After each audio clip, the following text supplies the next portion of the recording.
मट्ठ कुंडली की कथा। मट्ठ कुंडली ब्राह्मण अदिन्न बुब्बक का पुत्र था। पिता बहुत ही कृपण था और कभी भी दान पुण्य नहीं करता था। यहाँ तक कि जब उसे अपने पुत्र के लिए आभूषण बनाने की आवश्यकता पड़ी तो उसने उन आभूषणों को भी स्वयं ही बनाया ताकि स्वर्णकार को आभूषण बनाने की मजदूरी न देनी पड़े। जब उसका पुत्र बीमार पड़ा तब पैसे बचाने के लिए उसने चिकित्सक को भी इलाज के लिए नहीं बुलाया। लड़के की तबीयत बिगड़ती गई। अंत में पिता को लगा कि अब उसका ठीक होना संभव नहीं है। फिर भी चिकित्सक को बुलाने के बजाय अदिन्न बुब्बक ने अपने पुत्र को घर के बाहर खाट पर लिटा दिया ताकि लोग घर के अंदर न आ सकें और उसके धन दौलत को न देख सकें। उस दिन प्रातः बुद्ध ने अपनी अंतर्दृष्टि से सर्वेक्षण किया और अपने सर्वेक्षण में मट्ठ कुंडली को पाया। उन्होंने देखा कि मट्ठ कुंडली के आध्यात्मिक कल्याण का समय आ गया था। अतः उनके चरण मट्ठ कुंडली के आवास की ओर चल पड़े। घर घर भिक्षाटन करते हुए शास्ता अदिन्न बुब्बक के घर के सामने पहुंच गए। मट्ठ कुंडली बरामदे में लेटा हुआ था। तथागत की दिव्य आभा से प्रभावित हुए बिना नहीं रह सका।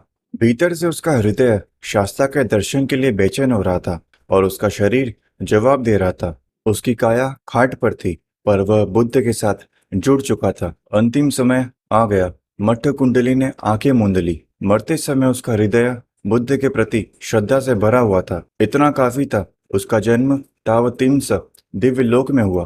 तावतिंस दिव्य लोक से मट्ठ कुंडली ने देखा कि उसका पिता उसकी मृत्यु पर विह्वल होकर रो रहा है। अतः वह अपने पुराने रूप में पिता के सामने प्रकट हुआ। उसने अपने पिता को अपने पूर्व जन्म के बारे में बताया तथा आग्रह किया कि वह बुद्ध को भोजन के लिए आमंत्रित करे। बुद्ध भोजन के लिए आमंत्रित हुए। भोजन के बाद अदिन्न बुब्बक के परिवार वालों ने बुद्ध से प्रश्न किया, क्या कोई व्यक्ति बिना दान दिए, उपवास किए, कर्मकांड किए मात्र बुद्ध में पूर्ण समर्पण से तवतिमसा दिव्य लोक में जन्म ले सकता है? प्रत्युत्तर में बुद्ध ने मट्ठ कुंडली को उपासकों के सम्मुख प्रकट होने के लिए कहा। आदेश पाकर मट्ठ कुंडली दिव्य आभूषणों के साथ आम जनता के सामने प्रकट हुआ तथा स्पष्ट किया कि उसका जन्म तावतिमसा दिव्य लोक में हुआ है। उसे देखकर सभी को विश्वास करना पड़ा कि बुद्ध के प्रति पूर्ण समर्पण मात्र से मट्ठ कुंडली को इतना अधिक लाभ हुआ था। मनोपुब्बम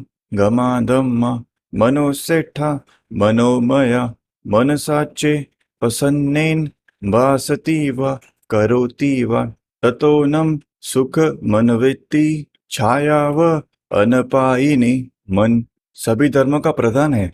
पुण्य और पाप सभी धर्म मन से ही उत्पन्न होते हैं। यदि कोई प्रसन्न मन से कुछ कहता है या कुछ करता है तो उसका फल सुख होता है। सुख उसका पीछा उसी प्रकार नहीं छोड़ता जिस प्रकार मनुष्य की छाया उसका कभी साथ नहीं छोड़ती।